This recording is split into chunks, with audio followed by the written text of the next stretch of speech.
গণঅভ্যুত্থানে পলাতক সাবেক প্রধানমন্ত্রী শেখ হাসিনা ও তার পরিবারসহ ১১ ব্যক্তি ও প্রতিষ্ঠানের বিরুদ্ধে তদন্ত কাজ চালিয়ে যাচ্ছে বাংলাদেশ ব্যাংক নেতৃত্বাধীন বিভিন্ন সংস্থার সমন্বয়ে গঠিত বিশেষ তদন্ত দল।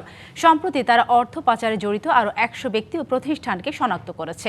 শিগগিরই তাদের বিরুদ্ধেও তদন্ত শুরু হবে। বুধবার এক বিবৃতিতে এই তথ্য জানিয়েছে বাংলাদেশ ব্যাংক। এসব তদন্তে কোনো রাজনৈতিক হস্তক্ষেপ বরদাস্ত করা হবে না বলে হুঁশিয়ারি দিয়েছেন নতুন গভর্নর মোহাম্মদ মুস্তাকুর রহমান।